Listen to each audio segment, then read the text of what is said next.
हाँ जी।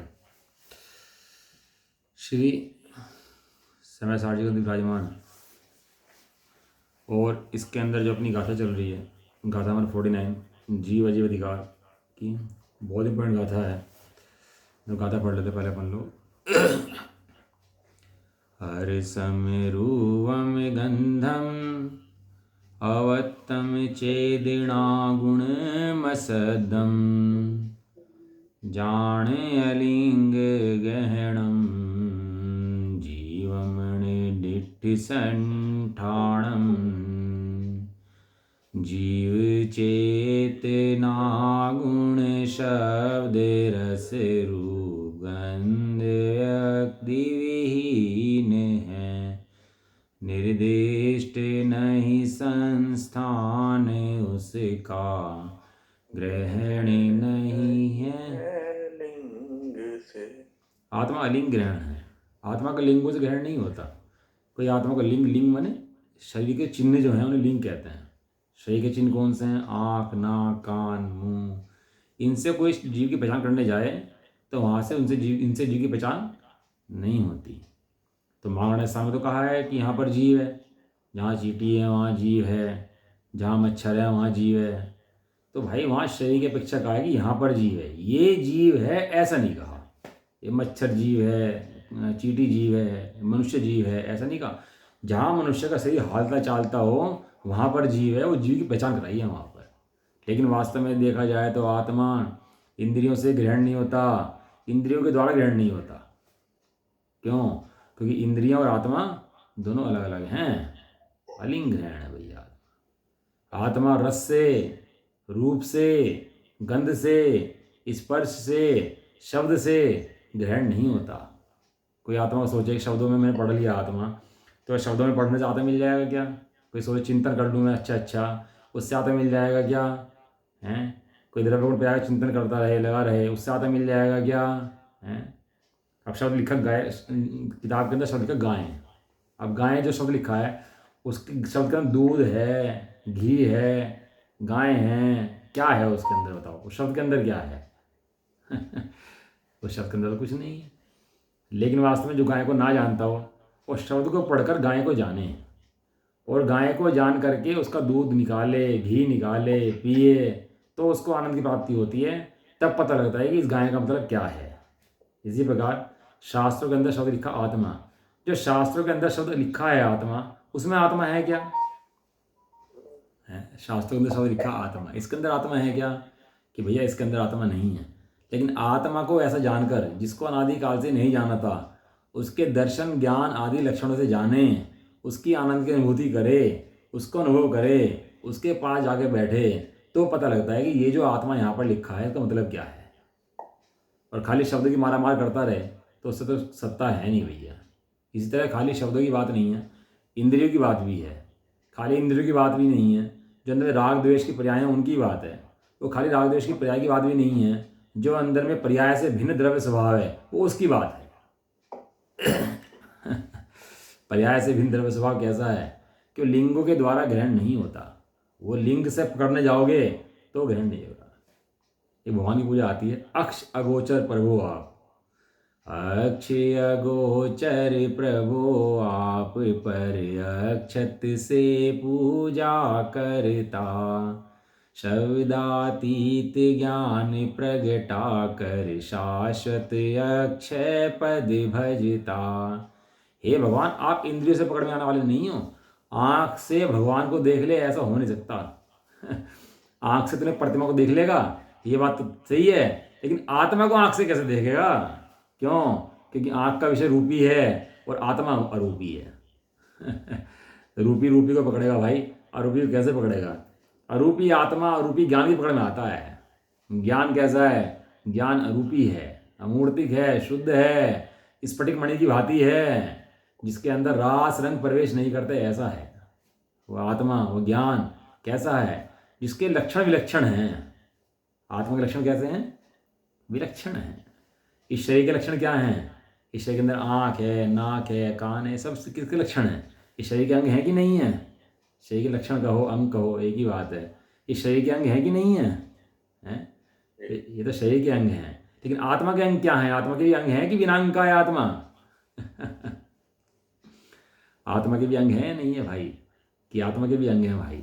हैं? अभी हमारी आँख खराब है, हमारा कान खराब है, अपने अंगों से देखता है, लेकिन मेरे ज्ञान दर्शन चारित्र मेरे अंग हैं। और ये बाहर के स्पर्श रस गंध वर्ण जो पुद्गल इंद्रियां हैं, ये मेरे अंग नहीं है भाई।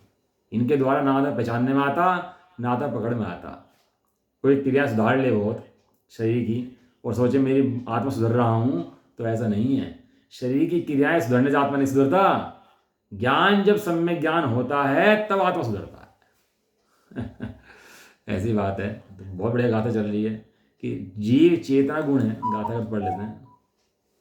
हे भव्य, तो जीव को रस रहित, रूप रहित, गंध रहित, अव्यक्त अर्थात इंद्रिय गोचर नहीं है ऐसा, चेतना जिसका गुण है ऐसा, शब्द रहित, किसी चिन्ह से ग्रहण न होने वाला, किसी बाह्य चिन्ह से ग्रहण न होने वाला, और जिसका कोई आकार नहीं है कहा जाता, ऐसा जान। कितने बोल आए थे आचार्य देव के? आचार्य कुंद देव के कितने? 8। हाँ, 8 बोल आए। 8 बोल के द्वारा आचार्य ने बताया कि हे जीव तू है कैसा। क्या है? इतना विकार इतना लिख रखा है, इतना विकार लिखा हुआ है कि उसे मिटोने के लिए 7 बोल हैं, और स्वभाव इतना सरल है, इतना सरल है कि उसके लिए 1 बोल है। इतना विकार लिखा हुआ है, दिन रात विषय भोग का विकार, दिन रात आनंद उसका ही उसी, लेकिन भैया विकार इतना सरल है कि एक चिन्ह से ग्रहण कर दिया उसका। जिनवर की वाणी से हमने ये जाना, कितना सरल है निज पद का पाना। जिनवर की वाणी से हमने ये जाना, कितना सरल है निज पद का पाना। बहुत कठिन है भाई, अनादिकाल से नहीं हुआ, ऐसा भारी है भैया। सोच में भारी कर लिया तूने, भारी भारी कहीं है नहीं भाई वास्तव में तो।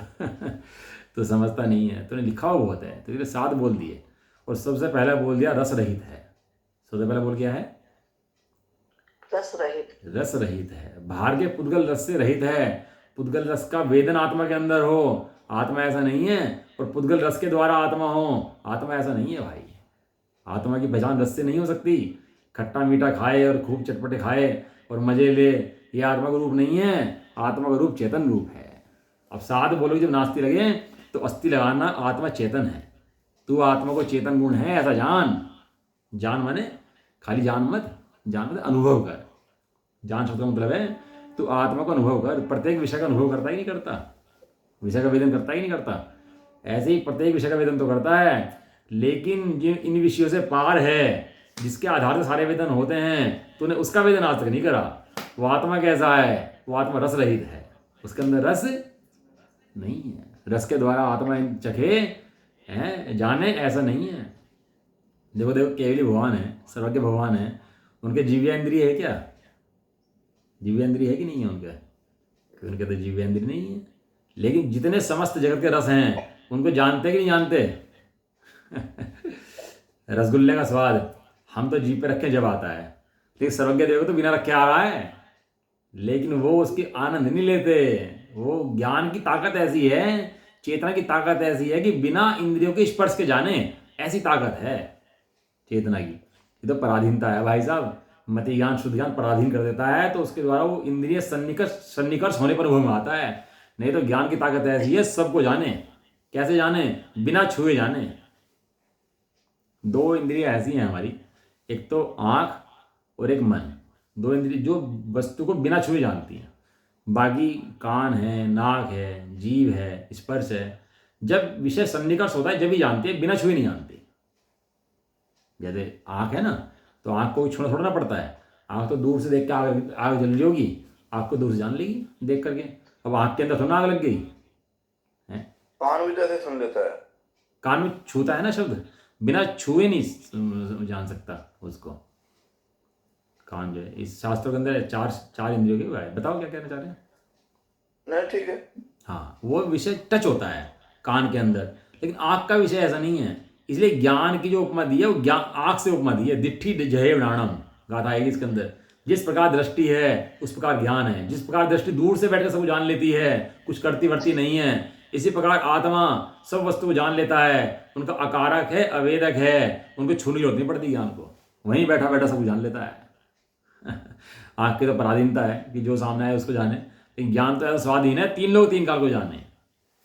3 लोग का दीपक है ज्ञान, 3 लोग के पदार्थ यहीं बैठ के झलके मेरे ज्ञान के अंदर, ऐसी ताकत का धारी मैं अभी हूँ, सर्वशक्तिमान। एक सीरियल आता था ना शक्तिमान, तो बच्चे सब देख देख के पागल हो गए शक्तिमान को देख करके। अरे भगवान को देखो, वे सर्वशक्तिमान है, और क्या दिखा रहे कि तू भी सर्वशक्तिमान है। अभी तो बच्चे देख के उसको कूद जाए ऊपर से, मर गए, आत्महत्या कर ली लोग बच्चों ने, हैं कैसे देख देख के उसको पागल हो गए हैं। और शक्तिमान कूद रहा था, मैं भी कूदूंगा, और मर गए अपने, हैं। लेकिन भैया आत्मा, भगवान दिखा रहे आत्मा सर्वशक्तिमान है। भगवान कह रहे जैसे मेरा आत्मा सर्वशक्तिमान है, ऐसे तू भी सर्वशक्तिमान है। सारी शक्ति भैया, सारा का सारा 3 लोग झलक जाए और यहीं बैठे बिना जाए, ऐसा। देखो भगवान को तो जितने अभक्ष भक्षण चल रहे हैं, और भाषा को जो नॉन वेज वगैरह जो खा रहे हैं ना, उनका भी ज्ञान हो रहा है सबको, सबका। उनके स्वाद का भी ज्ञान हो रहा है सबका, लेकिन चित्त चलायमान नहीं होता, क्योंकि जानते हैं जितने सब हैं सब पुद्गल के रस हैं, हमारे रस नहीं है, चेतन रस नहीं है। चेतन का रस तो एक अखंड रस है। इंद्रियों के द्वारा ज्ञान जाने ऐसा नहीं है भैया, इंद्रियों के माध्यम से जाने ज्ञान का स्वरूप ही नहीं है। ये तो पराधीनता है ज्ञान की, ये तो अपराध है, ज्ञान का सजा पाता है, इसलिए इंद्रिय जानना पड़ता है। नहीं तो जीव अपराध ना करे, जीव अपराध ना करे तो बिना इंद्रियों के जाने। ये जेल है, सजा मिली हुई है ये जीव को, कि तू जानेगा, इतना जानेगा, जब जीव पे आ जाएगा तब जानेगा, उसके बिना नहीं जान पाएगा। एक रिद्धि होती है मुनराज को, 64 रिद्धियां होती है ना मुनराज की, तो उनमें एक रिद्धि होती है मुनराज की, दूरादास्वाद घ्राण विलोक नानी। पढ़ी नहीं पढ़ी? पढ़ी नहीं पढ़ी? हाँ भैया, रिद्धियां पढ़ो। मुनराज के जब अपने स्वरूप में जाते हैं तो कैसी रिद्धियां मुनराज को प्रकट होते हैं। अक्षीण संवास मान शास्त्र डेली पढ़ते थे पूजा के अंदर, जो 64 रिद्धि विधान है वो पढ़ते नहीं क्या आप लोग? जब पूजा पीठिका पढ़ते हो तो नित्य पंकपाद बुद्ध केव लोघा वो पढ़ते हैं ना बाद में, तो वो सब क्या है? वो 64 रिद्धि विधान तो है मुनियों का, ध्यान से पढ़ो। उसके अंदर एक रिद्धि है दूरादास्वाद घ्राण विलोक नानी, मतलब दूर से खाना रखा उसका भोजन चख लेंगे, यहीं पता लग जाएगा कि उसका स्वाद कैसा है, खट्टा है कि मीठा है कि तेज है कि कम है। ऐसे एक रिद्धि होती है मुनराज के पास, उसको दूर से रख के भोजन को जान लेते हैं। श्रीमद राजचंद्र जी एक बार भोजन करने बैठे, तो भोजन करने बैठे तो व्यक्ति सब्जी बनाई, घी की सब्जी बनाई, तोरी की, घिया की, और सब्जी लाया तो देख के दूर से बोल दिया कि इसके अंदर नमक तेज है। दूर से देख के बोल दिया इसके अंदर नमक तेज है, और खाई तो नमक तेज था उसके अंदर। उनको ऐसा ज्ञान था। अब बताओ इंद्रिय बताओ है विद्या थी ना उनके पास, उनको कैसे ज्ञान था? देखो इंद्रिय पे आया नहीं, वो जान लिया, तो इसका मतलब ज्ञान को इंद्रिय की पराधीनता नहीं है। कहने का मतलब ये है, हम समझते हैं ज्ञान को इंद्रिय की पराधीनता, ऐसा नहीं है। मैं एग्जाम्पल जो दे रहा हूँ ना आपको, केवल ज्ञानी के, मुनराज के, श्रीमद राजचंद्र जी के, ये मैं उनके एग्जाम्पल दे रहा हूँ जिनको बिना इंद्रिय पे आए ज्ञान हो रहा है। और हमें लगता है इंद्रिय से ज्ञान होता है, तो भाई इंद्रिय से ज्ञान नहीं होता। इंद्रियों के आने के काल में भी ज्ञान तो ज्ञान से होता है। अभी सपोज करो किसी की जिव्या इंद्रिय के टिश्यू जो ना फेल हो जाए, काम करना बंद कर दे, तो टिश्यू है ना जिव्या इंद्रिय के अंदर, वो काम करना बंद कर दे, उसके हो जाता है ना वो सब, स्वाद थोड़ा सा कम हो जाता है। बुढ़ापा की उम्र बढ़ती है तो स्वाद वगैरह इतने अच्छे नहीं आते। जब जवानी की उम्र होती है ना तो स्वाद बहुत अच्छे आते हैं, उस समय तो बढ़िया लगता है। और जैसे उम्र बढ़ जाती है तो फिर स्वाद वगैरह में इतना मजा नहीं आता, फिर उसके बाद है कोई इतना अच्छे नहीं लगते हैं। अब किसी की टिश्यू फेल हो जाए और जुबान पर रसगुल्ला रखो उसके, तो मजा आएगा उसको? कहने लगा अब तो स्वाद नहीं आ रहा जी, बेकार है। अच्छा छोड़ो, किसी को बुखार हो गया है, अब रसगुल्ला मीठा, लग क्या रहा? कड़वा। कड़वा क्यों लग रहा? कड़वा बताओ। इंद्रिया वही, रसगुल्ला वही, तेरा ज्ञान वही। भाई साहब ज्ञान इंद्रियों से नहीं आता, ज्ञान ज्ञान में से आता है, इंद्रियों की पराधीनता नहीं है। और सुनो मेरी बात, सो रहा हो सपने में, रसगुल्ला आ जाए और खूब शादी में गया, खूब रसगुल्ले जमा के खाए हैं, कितना मजा आ रहा रसगुल्ले खा खा के, रसगुल्ले और ला दे और ला दे और ला दे, हैं रसगुल्ले खाए जा रहे। तो भैया इंद्रियों से ज्ञान नहीं होता, ज्ञान के द्वारा ज्ञान होता है। इंद्रियों से ज्ञान नहीं आता। रस का ज्ञान भी जो है वो इंद्रियों से नहीं है, रस का ज्ञान इंद्रियों से भिन्न ज्ञान से है। ऐसा तत्व विचार जीव को हो, जीव तत्व विचार करे तो इसका काम सदे, और तत्व विचार ना हो तो काम ना सदे। यही मानता रहे कि इंद्रियों से ज्ञान होता है, इंद्रियों से ज्ञान होता है, इंद्रियों से ज्ञान होता है, ऐसा। तत्व विचार की भैया बहुत महिमा है। देखो क्या कह रहे थे कि रस रहित के अंदर हमारे 6 बोल हैं इसके रस रहित के। आचार्य कुंद कुंद देव ने एक बोल दिया, क्या लिखा? रस रहित ज्ञान। क्या लिखा? रस रहित, रस रहित ज्ञान। लेकिन आचार्य अमृतचंद ने उस एक के 6 कर दिए। आचार्य अमृतचंद ने क्या कर दिया? उसके एक के क्या कर दिए? हाँ, एक के 6 कर दिए। उन्होंने कहा कि ठीक है भैया, रस रहित ज्ञान, लेकिन रस किसका गुण है? कि रस पुद्गल द्रव्य गुण है, इसलिए रस गुण जीव में से नहीं आता, इसलिए रस गुण से भिन्न ज्ञान। एक एक चीज भैया बहुत भेद विज्ञान कराएंगे, इतना अभ्यास कराएंगे जितना अभ्यास जीव को इनका है ना, उसका नेगेटिव उल्टा अभ्यास कराएंगे। मतलब उल्टा अभ्यास पड़ा हुआ है, सीधा अभ्यास कराएंगे। आज तक अनादिकाल से जीव को उल्टा अभ्यास तो बहुत है। मैंने खा लिया, मैंने चख लिया, मैंने सो लिया, मैंने पी लिया, ये तो दिन रात सबको सहज हैं। लेकिन ये आचार्य देव उसका विपरीत ज्ञान कराएंगे। अब इसे सम्यक ज्ञान कराएंगे, नहीं ऐसा नहीं है, ऐसा नहीं है, ऐसा नहीं। पुद्गल द्रव्य, ये रसगुण किसका है? पुद्गल का कि जीव का? रसगुण पुद्गल द्रव्य का कि जीव का है? हाँ, पुद्गल कितने कितने भेद हैं रसगुण के? कितने प्रकार का रस होता है? रस कितनों के 8? गलत। तो 5 प्रकार के होते हैं। हाँ, 5 प्रकार का। कौन कौन सा? तुक्का सही लग गया आपका आज का। कौन कौन से बता दो। खट्टा, मीठा, कड़वा, चरपरा। हाँ हाँ, अरे वाह, कमाल कर दिया तो आपने सही में।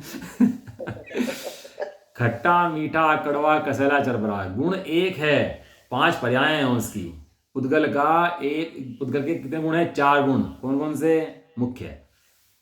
रूप, रस, गंध, वर्ण। स्पर्श, स्पर्श, रस, वर्ण, गंध। हाँ, स्पर्श, रस, गंध, वर्ण। रस के कितने भेद हैं? कि रस के 5 भेद हैं। खट्टा, मीठा, कड़वा, कसैला, चरपरा। ये किसके भेद हैं? ये पुद्गल के भेद बताए आचार्य भगवान ने कि जीव के भेद बताए भगवान ने? हाँ, कितनी गजब बात है भैया। आज तक मैंने जी मान रहा था, सोचा मजा आ रहा है, मुझे आज पता लगा ये तो जड़ है। आज भगवान की दिव्य ध्वनि घिरी, और भगवान की दिव्य ध्वनि क्या आया? कि ये जड़ है, पुद्गल है, ये तेरा रूप नहीं है। तू चेतन रूप है भाई, तू जड़ रूप नहीं है, तू चिद्रूप है, तू चैतन्य रूप है, तेरा रूप चैतन्य है। तेरा रूप चेतन रूप है भैया, तो ये जड़ रूप नहीं है। ये रस जड़ का गुण है, यह आनंद इसमें से नहीं आता। उस काल में तो आनंद मानता है, वो आनंद भी तेरे में से आता है, वो आनंद रस में से नहीं आता। कल वो पढ़ रहे नियम सार जी, उसमें एक बढ़िया शब्द आया जीव के लिए, शांत रस का धारी है। कैसे रस का धारी है जीव?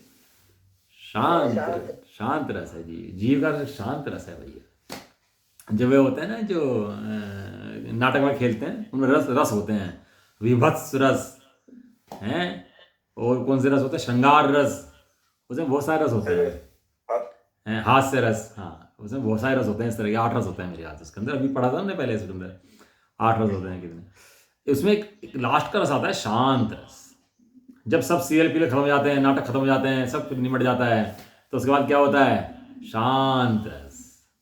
जब तक रावण जिंदा रहा, इसे उठा, उसे उठा, ये कर, वो कर, सब उठा पटक करता रहा। और जब उसने, नारायण ने उसका सीना भेद दिया, 2 कर दिए सीने के उसके, और मर गया, वहां पर फिर क्या हो गया? वहां पर शांत रस। एकदम सब खत्म, नाटक खत्म। इस तरह जीव चैतन्य शांत रस का धारी है। जहां सब नाटक नोटंकी खत्म है, सब नाटक खत्म, सब चली जाती हैं, वहां पर जीव का शांत रस उग्र के आता है। उसके बाद अब कौन चला रहा है? अब जीव चला रहा है। कैसा है जीव? शांत रस वाला है जीव। कितनी बढ़िया बात देखो कह रहे हैं कि जीव निश्चय से पुद्गल द्रव्य से भिन्न है, इसलिए उसमें रसगुण नहीं है। पुद्गल द्रव्य गुणों से ही भिन्न है, इसलिए उसमें रसगुण नहीं है। और परमार्थ से देखा जाए तो पुद्गल द्रव्य का स्वामित्व भी उसके नहीं है। पुद्गल द्रव्य का स्वामी जीव है क्या? और जीव का स्वामी पुद्गल द्रव्य है क्या? ये जो बच्चा पैदा हुआ, और देखो जो लड़का पैदा हुआ, लड़की पैदा हुई, जो भी हमारे पैदा हुआ, देखो जी हमारे वहां पर भी देखो तो वास्तव में देखा जाए तो वहां जीव अलग है और पुद्गल अलग है। पैदा तो तुम आज कह रहे हो, जब वो गर्भ में आया था, जब वो जीव कहीं से आया, पुद्गल वर्णाएं कहीं से आई, तब जाके वहां से शुरू हुआ था। ये तो आज उत्पन्न हुआ, तो आज कहने में आता है कि आज उत्पन्न हुआ, लेकिन वास्तव में वो वहीं से शुरू हो गया था। लेकिन वहां भी जीव अलग था और पुद्गल अलग था। जीव कहीं से आया, पुद्गल कहीं से आया, दोनों मिलकर एक रस बन गया, एक रूप बन गया, तो कहने लगे ये है जी। देखिए ऐसा नहीं है, दोनों के दोनों भिन्न भिन्न है। पुद्गल बड़े हो गए, लेकिन पुद्गल की वृद्धि अलग हुई और जीव अलग रहा। पुद्गल की वृद्धि जीव की वृद्धि नहीं है, पुद्गल की वृद्धि अलग है और जीव अलग है। कहाँ आ जा रही है?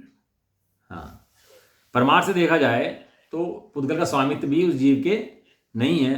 ये द्रव्य इंद्रिय के आलम्बन से रस नहीं चखता। चैतन्य मूर्ति आत्मा रस नहीं चखता, किसका आलम्बन से? द्रव्य इंद्रिय का आलम्बन से। ऐसी पराधीनता उसको नहीं है कि द्रव्य इंद्रियां हो तभी रस को जाने, बिना इंद्रियों के भी रस को जान सकता है। ये ज्ञान की स्वतंत्रता है भाई ये। नहीं, ऐसा नहीं है। द्रव्य इंद्रियों पे जाए तब उसको जाने, ऐसा नहीं है। अगला, अपने स्वभाव की दृष्टि से देखा जाए तो उसके क्षौक्षमिक भाव का भी अभाव होने से वह भाव इंद्रिय के आलम्बन से भी रस नहीं सकता, इसलिए अरस है। गाथा नंबर 31 पढ़ी थी हमने, वहां इंद्रियां पढ़ी थी और इंद्रियों के 3 भेद पढ़े थे। बताओ कौन कौन से? द्रव्येंद्रिय, भावेंद्रिय और कर्मेंद्रिय होगा, कर्मेंद्रिय नहीं, जबरदस्ती में कुछ भी तो तुक्का है, कहीं बोल कहीं बैठ कहीं मार दो। जो इंद्रिये जिणिता, ये बताया था द्रव्येंद्रिय, भावेंद्रिय और इंद्रिय के विषयभूत पदार्थ। हाँ, इंद्रिय के विषयभूत पदार्थ। 3 इंद्रिय पढ़ी थी ना वहां पर। आचार्य पुंगुदेव ने 1 इंद्रिय लिखी, आचार्य अमृतचंद्र ने उसकी 3 करी इंद्रिय के भेद। द्रव्येंद्रिय, भावेंद्रिय, इंद्रिय के विषयभूत पदार्थ। तो द्रव्येंद्रिय क्या है कि ये द्रव्येंद्रिय जो ऊपर लगी हुई है, इनके द्वारा आत्मा ग्रहण नहीं करता, ये बात तो बराबर है। लेकिन भावेंद्रिय जो आत्मा को खंड खंड ग्रहण करती है, विषय को खंड खंड ग्रहण करती है, कि आत्मा उसके द्वारा भी ग्रहण नहीं करता कि आत्मा जीव से जाने, कान से जाने, आंख से जाने। आत्मा ऐसा नहीं है। आत्मा तो सहज जाननहार है, इंद्रियों के द्वारा आत्मा जाने ऐसा आत्मा नहीं है। जो इंद्रियों जानने में जाते हैं खंड खंड रूप, उसे कहते हैं भावेंद्रिय। उसे क्या कहते हैं? भावेंद्रिय। वहां भावेंद्रिया तो अनेक हैं और ज्ञान भी अनेक रूप प्रवर्तन करता है, लेकिन ऐसा प्रवर्तन करने पर भी ज्ञान एक है। ऐसा प्रवर्तन करने ज्ञान कितना है? ज्ञान है। देखो, इंद्रियां का नाम जो इंद्रियां पढ़ा ना, वो पढ़ा इंद्र से पढ़ा इंद्रियां। इंद्र से क्या पढ़ा? इंद्रियां। हाँ, तो इंद्र क्या करता है? जो अपना काम करता है पूरा स्वतंत्रता से, पूरा भोग स्वतंत्रता से करता है और अन्य काम, दूसरा काम नहीं करता, अपना काम करता है। इस तरह रसना इंद्रिय रसना काम करती है, आँख का काम नहीं करती। आँख इंद्रिय आँख का काम करती है, कान का नहीं करती। और कान इंद्रिय कान करती है, स्पर्श का नहीं करती। स्पर्शन करती है, नाक का नहीं करती। प्रत्येक इंद्रिय अपना काम स्वतंत्रता से करती है कि नहीं करती? अपना काम करते कि दूसरे काम भी कर लेती है? अपना ही करती है, अपना ही कर सकते, इसलिए कहा उसे इंद्रियां। लेकिन ज्ञान ऐसा नहीं है कि एक इंद्रिय के माध्यम से प्रवर्तन करे। ज्ञान तो पीछे बैठा एक है, इंद्रियों का विषय एक है और ज्ञान का विषय समस्त है। समझ में आता? वो ज्ञान ऐसा नहीं है कि एक के माध्यम से प्रवर्तन करे, अटक गया वहीं पर ही, कि जैसे इंद्रिय एक के माध्यम से प्रवर्तन करती है, काम करती है, ऐसा ज्ञान है। ज्ञान तो अनेक काम करता है, इनको भी जान लेता है, सबको जान लेता है। ज्ञान का तो स्वभाव ऐसा है भैया। अंदर बैठा खंडा मूर्ति आत्मा एक इंद्रिय के माध्यम से प्रवर्त करे, ऐसा नहीं है। अब आंख के अंदर दूसरा ज्ञान हो, जीव के अंदर दूसरा ज्ञान हो और कान के अंदर दूसरा ज्ञान हो, ऐसा नहीं है। वो भले ही कान, नाक, आंख ये तो अलग अलग हैं, लेकिन ज्ञान पीछे कितना है? तो एक ही है। वो यही कहना चाह रहे कि वो भाव इंद्रिय के बल से रस चके, ऐसा नहीं है। खाली रस चकता रहेगा फिर तो कुछ और करेगा ही नहीं। फिर तो कुछ और काम कर ही नहीं पाएगा। लेकिन भैया वो सब काम कर लेता है, रस को भी जानता है। मात्र रस को ही नहीं जानता, रस को भी जानता है और बाकी सबको भी जानता है। तत्व विचार करता है तो अपने को भी जानता है, तत्व निर्णय कर लेता है तो अपने शुद्धात्मा को भी जान लेता है। इतना ज्ञान की ताकत है उसकी। क्यों? क्योंकि ज्ञान किसका लक्षण है? ज्ञान आत्मा का लक्षण है। और इंद्रियां किसका लक्षण है? इंद्रियां पुद्गल का लक्षण है। भाव इंद्रिय के बल से नहीं चकता भैया, इसलिए आत्मा कैसा है? आत्मा अरस है। सरस है आत्मा भैया, अरस है, सरस है। समस्त विषयों के विशेषों में साधारण, ऐसे एक ही संवेदन परिणाम रूप उसका स्वभाव होने से वह केवल रेस रस वेदना परिणाम को पाकर रस नहीं चखता, इसलिए आत्मा अरस है। वो एक रस, खाली रस नहीं चखता, वो तो समस्त विषयों को ग्रहण कर लेता है, मन के इतने विषय ग्रहण कर लेता है, कहाँ कहाँ चला जाता है, कितना को जान लेता है। ये सब ज्ञान के लक्षण है भैया। जब एक मति ज्ञान की ताकत इतनी है कि कहाँ कहाँ चला जाए, कहाँ कहाँ उड़ जाए, हैं? पूछा था ना उससे, युधिष्ठिर से, सबसे तेज गति किसकी है? तो क्या जवाब दिया था उसने? मन की। सबसे तेज गति मन की है। मन की तेज गति। अभी बैठे बैठे अभी हो जाओ। कौन मना कर रहा है बैठ कर? अभी विदेश तो रह जाओ, विदेश जा सकते नहीं, जा सकते अभी? मन से तो बुला कह रहा तुम कहाँ, जहां तुम्हारा मन तुम वहां। तो कहने लगा सीधी शीतला पे हो जाओगे? कह रहा हाँ हो जाएंगे।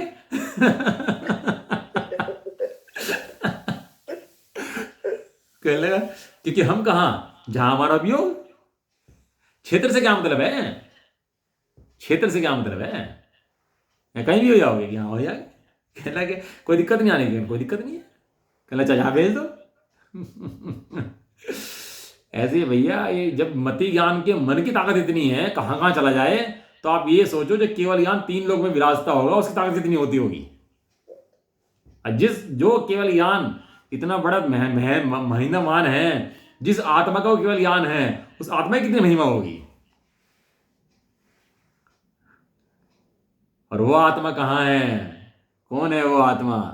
वो 3 लोक का नाथ, केवल ज्ञान का धारी, वो मैं यहीं साक्षात विराजमान हूं। कहीं और देखने की जरूरत नहीं है। कहाँ है भगवान? कि यहाँ है भगवान। कहाँ है भगवान? अपने अंदर है। यहाँ है भगवान। जब कहा कहाँ, तो कहना यहाँ। बगल में छोरा, नगर में ढिढोरा है।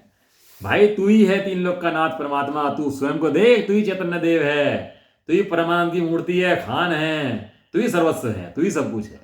देख तो सही अपने को, दे उठा करके, तू है कौन? इंद्रियों के द्वारा जाने ऐसा नहीं है। आत्मा प्रत्यक्ष ज्ञाता है। क्या कहा जी? आत्मा प्रत्यक्ष ज्ञाता है। प्रत्यक्ष ज्ञाता है, इंद्रियों के द्वारा जाने ऐसा नहीं है। इस अलमारी के ऊपर लाइट पड़ रही है, तो अलमारी में से प्रकाश आ रहा है क्या? प्रकाश कहां से आ रहा है? वो अलमारी झलक रही है, वो बात ठीक है, लेकिन प्रकाश तो अलमारी में से नहीं आ रहा। प्रकाश तो बल्ब में से आ रहा है, सूर्य में से आ रहा है। इसी प्रकार इंद्रियों में रस झलक रहा है, लेकिन ज्ञान तो इन इंद्रियों से नहीं आ रहा। ज्ञान तो रस में से नहीं आ रहा। ज्ञान कहां से आ रहा? ज्ञान कहां से आ रहा? तो ज्ञान में से है। अरे जैसे सूर्य में से प्रकाश आ रहा है ना, और सब गे पदार्थ झलकते हैं, ऐसे ज्ञान में से आत्मा से ज्ञान निकलता है, और सारे पुद्गल पदार्थ ये रस आदि झलक जाते हैं। ये महिमा रस की नहीं है, ये महिमा ज्ञान की है। एक बार जीव को अपनी महिमा वास्तव में ज्ञान की आई नहीं, इसने ज्ञान को वास्तव उठा के देखा नहीं ज्ञान है कैसा। आचार्य अमरचंदे कुंदे भैया महाउपकारी है, परम उपकारी जिनवाणी है भैया, जिसके अंदर अपना स्वभाव दिखाया गया है, मिथ्यात्म मोह का भाव का पूरा पूरा वर्णन किया गया है। तो जिनवाणी माता धन्य है भैया वास्तव में। यदि ये जिनवाणी माता ना होती, ये शास्त्र ना होते, तो मुझे मेरी पहचान कौन कराता? कौन बताता कि मैं 3 लोक का नाथ हूँ, और ये सोता रह जाता बिस्तरों में पड़ा गर्मी में, और जीवन ऐसे निकल जाता मेरा भी, तो वही निगोच हो जाता है उसके बाद। तो फिर लास्ट वाला बोल पढ़ लेते हैं, क्या कह रहे हैं। उसे समस्त ज्ञेयों का ज्ञान तो होता है। समस्त ज्ञेयों का ज्ञान ना हो, ज्ञान की ऐसी ताकत नहीं है हम कहें कि भैया हमें ज्ञान नहीं करना किसी का, ऐसा नहीं होता। ज्ञान में गे तो झलकेंगे ही झलकेंगे, क्योंकि मेरा ज्ञान है, मेरी मर्जी है, कि मर्जी स्वभाव में नहीं चलती भाई तेरे। गे तो ज्ञान में झलकेंगे ही झलकेंगे, और ज्ञान में आएंगे ही आएंगे। उनको आने से मना नहीं कर सकता, लेकिन वस्तु स्वरूप जानकर शांत रह सकता है। कौन से गे आए तेरी ताकत नहीं है भैया, जो गे बनेंगे वे गे बनेंगे। उसे समस्त गे ज्ञान होता है, परंतु सकल गे गायक के तादात्म का एक रूप होने का निषेध होने से रस के ज्ञान रूप परिणमन होने पर भी स्वयं रस रूप परिणमित नहीं होता, इसलिए अरस है। समझ में आ रहा है? आत्मा रस है, अरस है। कैसे बार बार गा रहे, अरस है। पुद्गल इंद्रिय के द्वारा जानने में नहीं आता, सरस है, शांत रस है, सहज रस है, सहज चतुष्ट है। रावण क्या जब पैदा हुआ तो मुड़ उसके गले में माला लटक रही थी और उसमें 10 चेहरे दिखाई दे रहे थे उसके, रावण के। कितने दिख रहे थे? 9 मोतियों की माला थी, 9 तो मोतियों के और एक चेहरा खुद का दिखाई दे रहा था, तो उसका 10 चेहरे देख के नाम रख दिया उसका दशानन है। अब जो मोती की माला में चेहरे दिखाई दे रहे थे उसके 9, तो 9 चेहरे क्या 10 चेहरे हो गए क्या उसके? चेहरे कितना?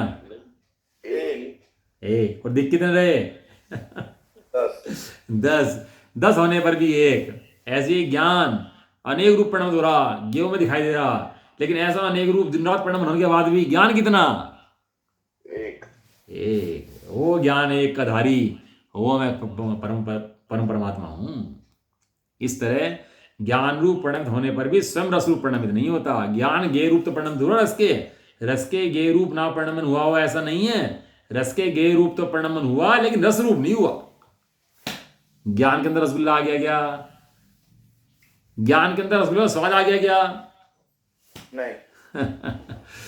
ज्ञान भैया ज्ञान है। प्रकाश के अंदर कुछ समा जाए ऐसा नहीं है। प्रकाश तो मात्र प्रकाश है, प्रकाश का दुख समाता नहीं है। प्रकाश के लक्षण अलग हैं और वस्तु के लक्षण अलग हैं, दोनों दूसरे में समाते नहीं है। ऐसे ज्ञान के लक्षण अलग हैं और ज्ञेयों के लक्षण अलग हैं। ज्ञान ज्ञेय में समाता नहीं है। ऐसे तत्व चिंतन करो तो पता लगती है तत्व चिंतन करने के बल से कि वस्तु स्वरूप क्या है। देखिए कितना सुंदर चिंतन आचार्य देव कराते हैं, और कैसे एक एक इंद्रिय से भिन्न दिखाएंगे। भी एक एक इंद्रिय का वर्णन चलेगा और सबसे भिन्न दिखाएंगे, एक एक इंद्रिय का वर्णन चलेगा और सबसे भिन्न दिखाएंगे। अभी रूप गुण चलेगा, उसके यही बोल चलेंगे, उसके बाद गंध गुण चलेगा, उसके बाद यही चलेंगे। तो सीधा कह देते हैं ना आचार्य देव कि भाई जैसे रूप हमने रस का वर्णन करा है, ऐसे रूप जान ले और ऐसे गंध जान ले, हैं ऐसे जान ले। क्यों इतना लिख रहे बेकार में, इतनी मेहनत कर रहे हैं? कितनी मेहनत कर रहे हैं इसके लिए? भाई हमारे विकार विभाग इतना पड़ा हुआ है, उसके लिए आचार्य देव बार बार घुटाई कराते हैं। उसकी घुटाई क्या कराते हैं? उसकी घुटाई कराते हैं। बच्चा एक बार पढ़ लेना समझ में नहीं आता, लेकिन जब कहते हैं समझ तो क्या करते हैं? बारंबार पढ़, तो क्या करते हैं? घुटाई कराते हैं उसको, क्योंकि पता है आचार्य देव को कि यहाँ बैठ के पढ़ेगा और बाद में अभ्यास नहीं करेगा। तो कहने लगा जितना अभ्यास कराना है यहीं बैठ के कराना है इसको। तो उसे क्या कराते हैं? उसे घुटाई कराते हैं, घुटाई। बहुत अभ्यास कराते हैं। बच्चा खेलने के लिए जाए तो कितनी घुटाई करता है भाई साहब, कितना खेलता है। एक 10 मिनट के 15 मिनट के मैच के लिए, 2 घंटे के मैच के लिए कितना अभ्यास करता है पीछे। क्या करता है? घुटाई करता है। इसी का नाम है तत्व चिंतन। इसका नाम क्या है? तत्व विचार। बारंबार कीजिए भैया। ज्ञानाभ्यास करो मन माही, ताके मोह महातम नाही। ज्ञान, ऐसे ज्ञान को देखो, ज्ञान के लक्षण को देखो। बहुत खाया और खा ले, कोई दिक्कत नहीं है, लेकिन तू देख तेरे ज्ञान ने खाया कि नहीं खाया, ये चेक करता रहे। क्या करता रहे? ये बराबर चेक करता रहे तेरे ज्ञान में गया कि नहीं गया। ये क्षोभम भाव जो रस चखने का परिणाम था वो तेरे ज्ञान में गया कि नहीं गया, ये बराबर चेक करता है, बराबर चेक करता है। जब क्या होता है, घी होता है ना, घी सर्दियों में तो जम जाता है। तो अब तो घी भी ज़्यादा नहीं जमता नहीं है। पहले तो जब रसोइयाँ खुली होती थी ना, चौक होते थे, तो ठंडी हवाएं चलती थी, मौसम भी बहुत ठंडा रहता था पहले, तो घी जम जाता था। ऐसा जम जाता था कि वो उंगली से तो निकले नहीं, वो लोहे की चीज़ भी लाओ ना तो वही मुड़ जाए उसके अंदर। ध्यान है आपको? नहीं ध्यान है? कितना घी जम जाता है, निकलता ही नहीं था, निकले ही नहीं। कितनी तोड़ो मरोड़ो उसको, लेकिन हैं डालडा घी तो ऐसा था, डालडा घी की फांस लग जाती है। हाँ, फांस चुभ जाए उसकी, घी की फांस आग में हाथ में चुभ जाए, मतलब घी की फांस चुभ जाए हाथ के अंदर, और काट देता था हाथ। और वो हल्का फुल्का चाकू और लोहा हो ना तो वही मुड़ जाए उसके अंदर, लेकिन घी नहीं निकलता। इतना गहरा जमा रहता है। लेकिन उसको निकालने की सहज विधि है। घी को निकालने, इतना कैड़ा घी भी सहजता से निकल जाए, एक विधि क्या है उसको, कि उसको गरम कर दो, उसको आग के ऊपर रख दो। तो आग के ऊपर रखते ही कितना कैड़ा घी जो छुड़ नहीं रहा था, निकल नहीं रहा था, कितनी सहजता से निकल गया। इसको क्या हो गया? इसका पारा ढीला कैसे पड़ गया? इसके नखरे कैसे ढीले हो गए एकदम से? हाँ, आग पे रख दिया। ऐसे ही भैया अपने अपने जो विचार हैं, मन है, तत्व विचार की आंच पे रखो। जो अनादिकाल का मोह जो खुल नहीं रहा, निकल नहीं रहा, वो ऐसे तत्व विचार चलते रहेंगे तो उन तत्व विचारों की आंच में वो अपना आप पिघल जाएगा और सहजता से निकल जाएगा, सहजता से पिघल जाएगा, मोक्ष हो जाएगा जी को। जो अनादिकाल का मोह जमा बैठा ना, जो हिलने का नाम नहीं दे रहा, तत्व ज्ञान की आंच पे रखो। तत्व ज्ञान क्या है कि ये जो सब पढ़ रहे हैं ना, इनको बारंबार दिमाग में चलाओ कि क्या रस चखने वाला मैं हूँ। अब रूप का वर्णन चलेगा तो रूप देखने वाला मैं हूँ। अभी देखो भोबड़े वाले का चलेगा, कल से रूप उनका अच्छा चलेगा। आज तो रसगुण की बात सारी हुई कि रस वाला मैं नहीं हूँ, रस वाला मेरा स्वभाव नहीं है। रस के माध्यम से मैं नहीं जानता, रसना इंद्रिय के माध्यम से ही मैं नहीं जानता, रसना इंद्रिय के माध्यम से भावेंद्रिय क्षोभम ज्ञान है, मैं उसके द्वारा भी नहीं जानता। क्यों? क्योंकि मैं खंड खंड रूप जानने वाला नहीं हूं, मैं एक अखंड ज्ञायक भाव हूं।